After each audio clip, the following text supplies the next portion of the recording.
What is your biggest accomplishment? Was it ever your dream? Have you accomplished it? Are you continuing to go after it? What does life look like after a really big accomplishment? That is one of the questions that I believe is being answered by Deepak Chopra's The Seven Laws, the seven spiritual laws of success. And if you've read it before, it's a great, it's a great place to return if you find yourself as a professional having accomplished all of your goals. You've checked off all of the boxes.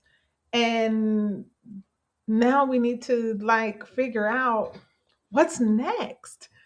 And that is what I'm presenting as this week's exercise in Think Like a Lawyer, Fight Like a Lover for your analysis. What is your dream? And once you have that information, I want to frame the following issue for you. Do you need to dream again?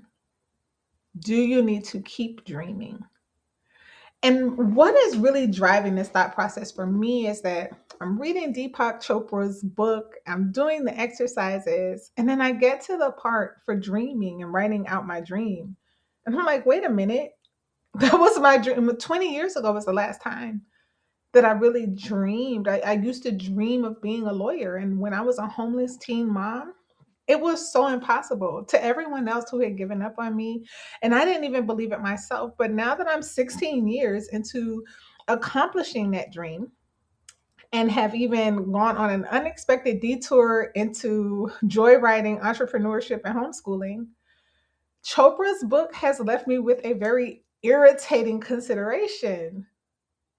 What's next?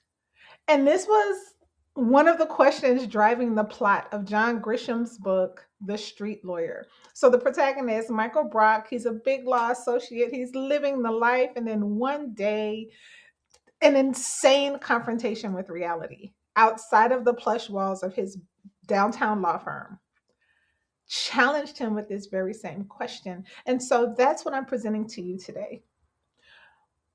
If you haven't accomplished the dream yet, how do you get back to it? If what you've accomplished, these big accomplishments and everything you've done was your dream, is it time to dream again? And if nothing else, I just want to invite you into the excitement of this type of exploration. And I'm so thankful that I happened upon this book because it's an oldie but goodie and one that you want to revisit quite often if you find yourself kind of slipping into the complacency of I'm living my dream. But do you have more living to do? I think that lifing and adulting and just existing, that calcifies our imagination in ways that books like this are so refreshing to challenge ourselves, to go, and if only for a moment, be a child again.